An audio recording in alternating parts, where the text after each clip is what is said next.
তার দারিদ্রতার কথা সবাই জানে। কেবলমাত্র মহিলারা এখানে বসবেন, সেই মামলায় সাক্ষী দেবে। এখানে একটা উচ্চ বালিকা বিদ্যালয় আছে, ফুরফুরে মাঠের হাওয়ায় শরীরটা সতেজ হলো।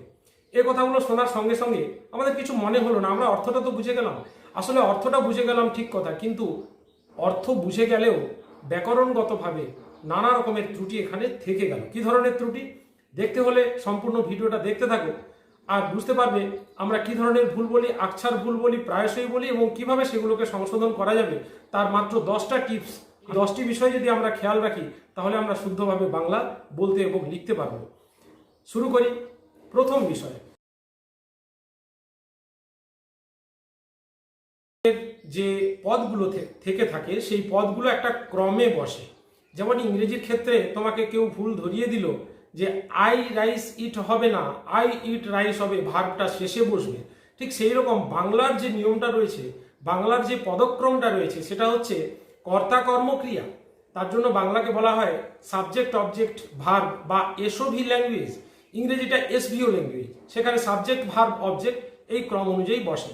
বাংলা তো সেরকম নয়, বাংলাতে ক্রিয়াপদ সবার শেষে বসাবে। হ্যাঁ, অনেক ক্ষেত্রে কবিরা ক্রিয়াপদ আগে ব্যবহার করেছেন, ক্রিয়াপদ বিহীনও বাক্য হয়ে যেতে পারে, সেগুলো আলাদা বিষয়। কিন্তু একটা আদর্শ বাক্য যখন লিখবো, বিশেষত আমরা যখন বাক্যকে সংশোধন করব বা পরীক্ষায় তোমাকে দেওয়া থাকবে কোনো কম্পিটিটিভ এক্সামের ক্ষেত্রে, সেখানে তোমাকে দেখতে হবে ক্রিয়াপদটা শেষে আছে কিনা। ক্রিয়াপদ শেষে না থাকলে সেটা কিন্তু একটা ত্রুটি, এটা মনে রাখবে।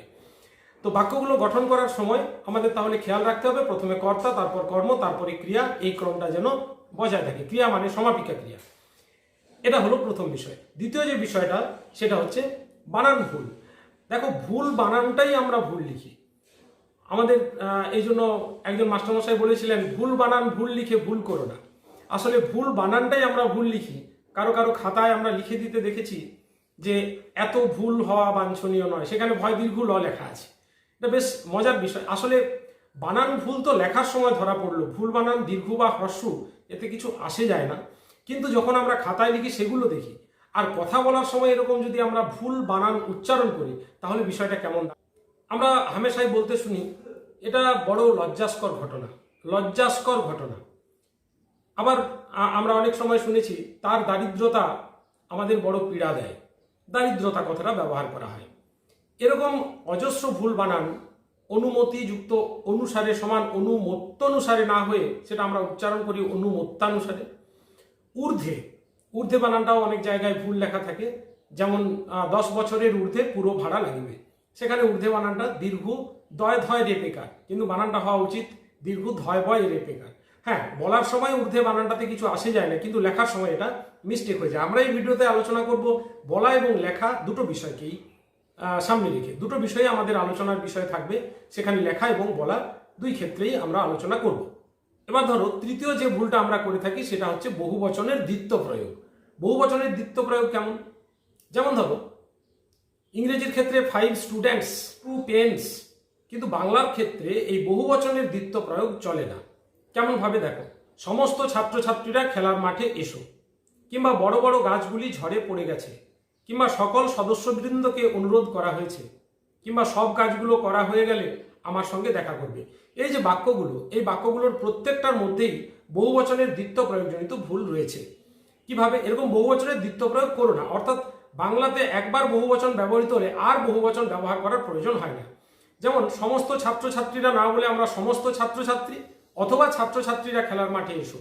যদি সমস্তটা ব্যবহার করতে হয় তাহলে ছাত্রছাত্রীরা ব্যবহার না করে সমস্ত ছাত্রছাত্রী আমরা লিখব।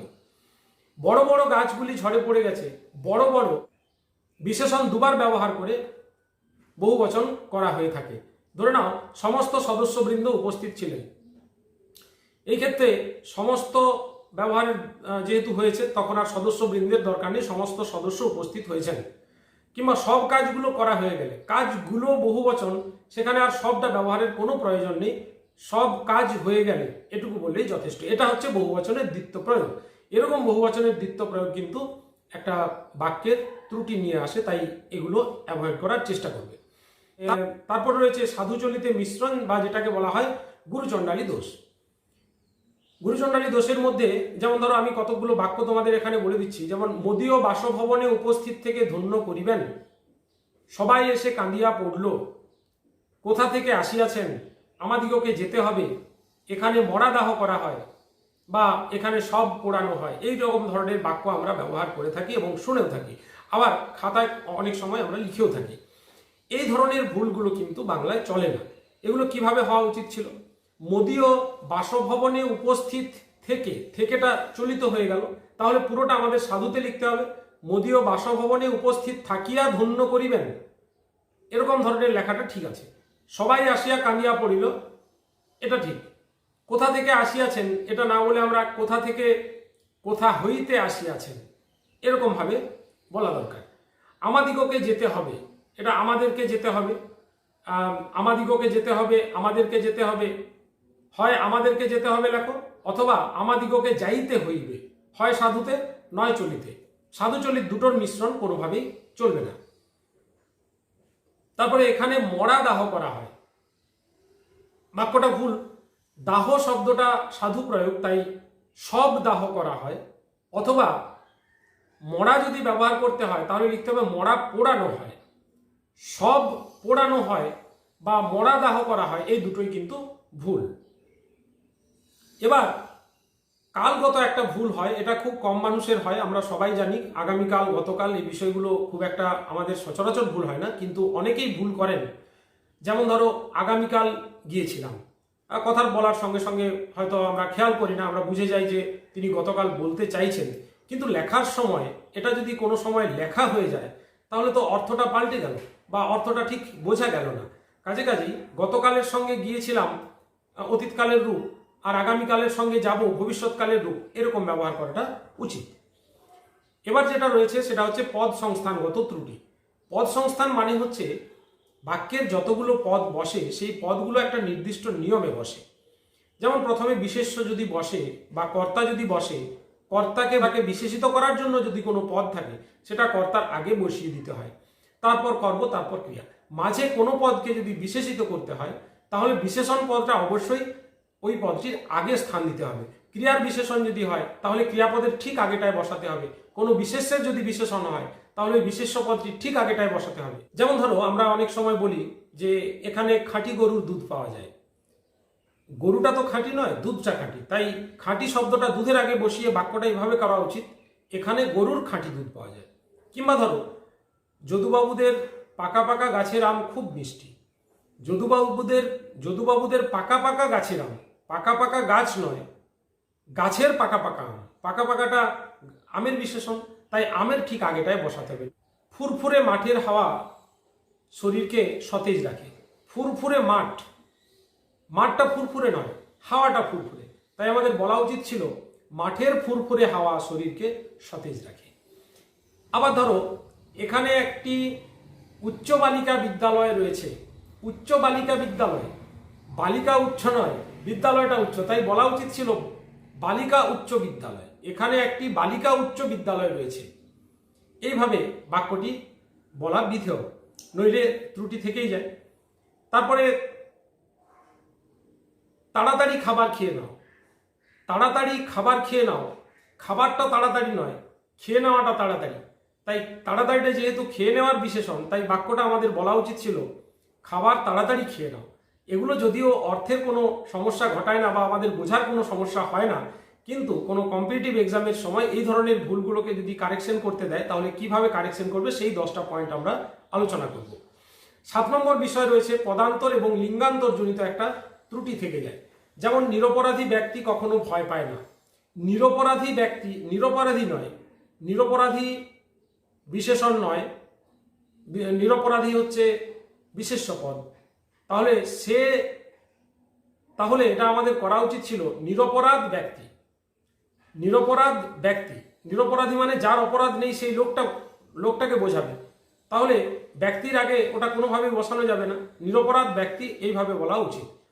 কিংবা ধরো লিঙ্গান্তরজনিত সমস্যা হয়ে থাকে, বিদ্বান মেয়ে সব বিষয়ে বাহুল্যতা বর্জন করে। বিদ্বান মেয়ে বিদুষী মেয়ে হওয়া উচিত।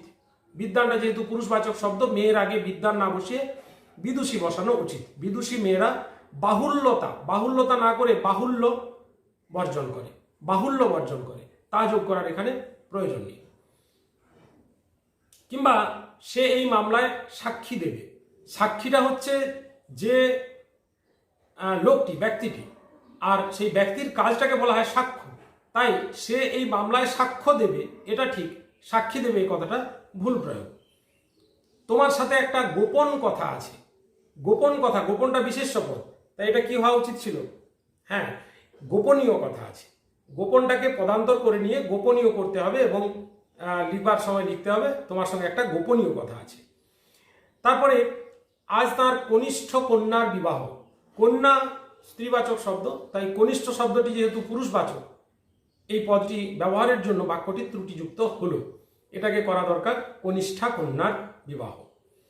এরপর শব্দের কিছু অপপ্রয়োগ আমরা করি। আমরা কোনো একটা শব্দ বিশেষণ হিসাবে ব্যবহার করেছি কোনো একটা ক্ষেত্রে, কিন্তু সব ক্ষেত্রে যে সেটা ব্যবহার করা যায় না, কিন্তু সব ক্ষেত্রে যে সেটা ব্যবহার করা যায় না এটা আমরা অনেক সময় খেয়াল রাখি না। যেমন আমার সাংঘাতিক আনন্দ হয়েছে, আমরা বলি সাংঘাতিক আনন্দ হয়েছে, কিন্তু কথাটা তো সাংঘাতিকটা ভালো, সাংঘাতিকটা একটা বিশেষণ, সাংঘাতিকটা অন্য জায়গায় প্রয়োগ করা যায়। কিন্তু সাংঘাতিক আনন্দ, আনন্দের আগে সাংঘাতিক না বসিয়ে এটাকে আমরা বলি যদি যে অপরিসীম আনন্দ হয়েছে, তাহলে অর্থটি সুন্দর হলো এবং বাক্যটি শুদ্ধ হলো। রবীন্দ্রনাথের ভয়ঙ্কর প্রতিভা ছিল। ভয়ঙ্কর কাণ্ড ঘটে গেল ঠিক আছে, কিন্তু রবীন্দ্রনাথের প্রতিভা ভয়ঙ্কর ছিল, এটা ঠিক শ্রুতি মধুর হলোই না। এটা আমাদের বলা উচিত ছিল রবীন্দ্রনাথের অসাধারণ প্রতিভা ছিল। এইরকম ধরনের মিস্টেক আমরা করে থাকি, আরো পরবর্তীকালে আমরা এগুলো নিয়ে আলোচনা করব। এরপর রয়েছে বাহুল্য জনিত ত্রুটি। কিছু বাহুল্য আমরা ব্যবহার করি, যেটা ব্যবহারের দরকার ছিল না ব্যবহার করি। যেমন ধরো কেবলমাত্র মহিলারা এখানে বসবে, কেবল মানেই মাত্র, তাই কেবলমাত্র ব্যবহার করলে, কেবল ব্যবহার করলে আর মাত্রের কোনো প্রয়োজন নেই, কেবল মহিলারা বসবে বললেই যথেষ্ট। কিংবা সৎ চরিত্রবান লোক সকলের প্রিয়। সৎ আর চরিত্রবান দুটো তো একই বিষয়, তাই চরিত্রবান লোকেরা সকলের প্রিয় হয় কিংবা সৎ লোকেরা সকলের প্রিয় হয়, এইভাবে বাক্যটা বলা উচিত। কিংবা অনুষ্ঠান চলাকালীন সময়ে, চলাকালীন যেহেতু ব্যবহার করেছি আর সময়টা না বললেও হবে। অনুষ্ঠান চলাকালীন শৃঙ্খলা বজায় রাখতে হবে, অনুষ্ঠান চলাকালীন সময়ে শৃঙ্খলা বজায় রাখতে হবে, এভাবে না বলে অনুষ্ঠান চলাকালীন শৃঙ্খলা বজায় রাখতে হবে। এটা হলো পারফেক্ট, এটা সুন্দর। তারপরে সবিনয় বিনীত নিবেদন, আমরা আরো বেশি সুন্দর করার জন্য সবিনয় বিনীত, বিনীত সবিনয়, এই দুটো শব্দের মধ্যে যথেষ্ট সম্পর্ক রয়েছে। সবিনয় বিনয়ের সহিত বর্তমান, তার মানে বিনীত, তাহলে বিনীত নিবেদন বললেই যথেষ্ট, কিংবা সবিনয় নিবেদন এটা বললেই যথেষ্ট। সবিনয় বিনীত নিবেদন এটা ভুল প্রয়োগ। তারপরে আকণ্ঠ পর্যন্ত খেয়েছি, আমার আর খাওয়ার ইচ্ছে নেই, আকণ্ঠ পর্যন্ত খেয়েছি। আকণ্ঠ মানেই তো কণ্ঠ পর্যন্ত, তাই সেখানে আর পর্যন্তটা ব্যবহার করার দরকার নেই, আকণ্ঠ খেয়েছি বললেই যথেষ্ট। আমরণ পর্যন্ত লড়াই চালিয়ে যেতে হবে, আমরণ পর্যন্ত, আমরণ মানেই মরণ পর্যন্ত, সেখানে আর ওই পর্যন্ত শব্দটার ব্যবহারের কোনো প্রয়োজন নেই। এই হলো মোটামুটি বাহুল্য জনিত দোষে দুষ্ট বাক্য।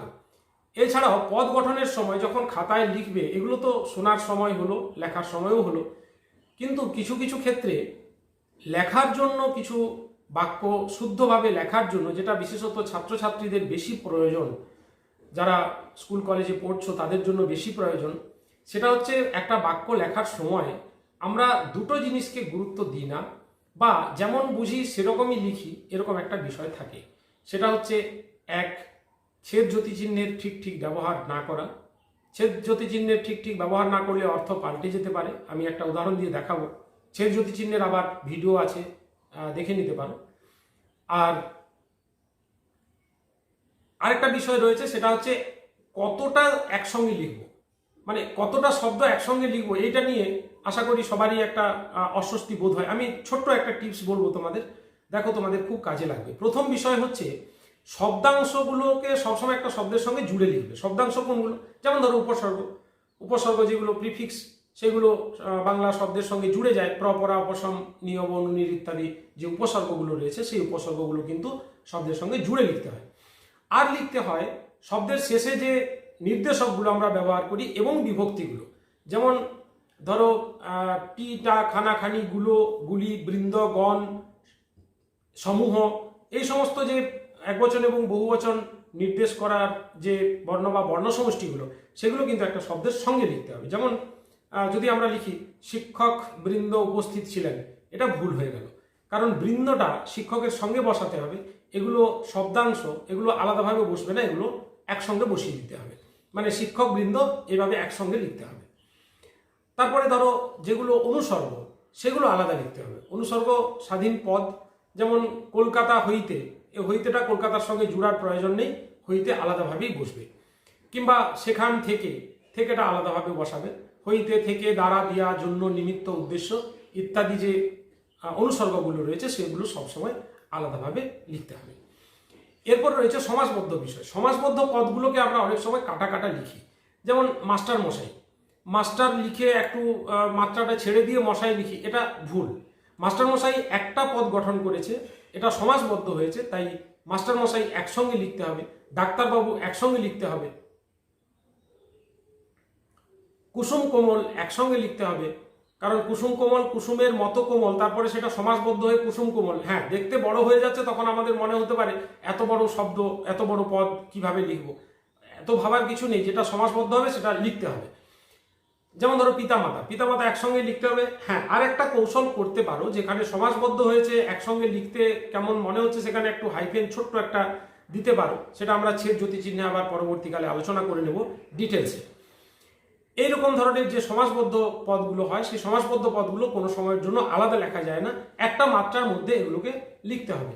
এরকম ধরনের ত্রুটি কিন্তু বাক্যকে দূষিত করে, তাই এগুলোকে অ্যাভয়েড করা দরকার। আরেকটা সবচাইতে গুরুত্বপূর্ণ বিষয়, এটা আমি শেষেই বলছি, আমরা ছেদ জ্যোতি চিহ্ন নিয়ে খুব একটা মাথা ঘামাই না। একটা পূর্ণচ্ছেদ একটা দিয়ে দিলাম, খুব বেশি হলে একটা জিজ্ঞাসা চিহ্ন দিয়ে দিলাম, কোথাও মন গেলে একটা কমা দিয়ে দিলাম, ইত্যাদি ইত্যাদি।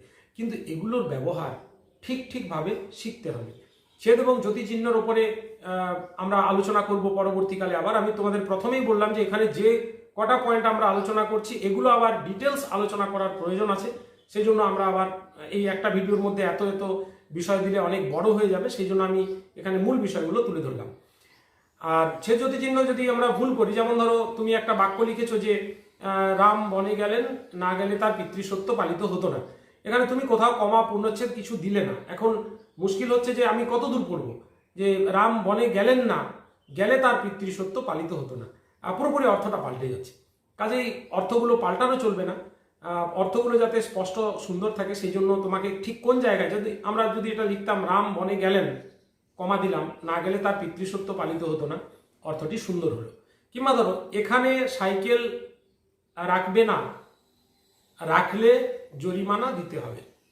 এবার ধরো নাটার কমাটা আমি কেমনভাবে পড়বো, আমি তো এরকমও পড়তে পারি, এখানে সাইকেল রাখবেন, না রাখলে জরিমানা দিতে হবে, বিপদের শেষ থাকবে না। কাজেই এরকম ধরনের ভুলগুলো যাতে না হয়, সেই জন্য কমা, পূর্ণচ্ছেদ, জিজ্ঞাসা চিহ্ন, হাইফেন, ঊর্ধ্বকমা, এই বিষয়গুলো অবশ্যই ভালোভাবে জেনে নিতে হবে। তো মোটামুটি আজ হলো এই পর্যন্তই। যদি তোমাদের যদি চ্যানেলটা ভালো লেগে থাকে, তবে অবশ্যই সাবস্ক্রাইব করে রাখো পরবর্তী ভিডিওগুলো দেখার জন্য, আর একটা লাইক করে দাও, এবং তোমরা কি ধরনের ভিডিও চাইছো সেগুলো অবশ্যই কমেন্ট বক্সে কমেন্ট করে দাও। অনেক ধন্যবাদ, ভালো থাকো।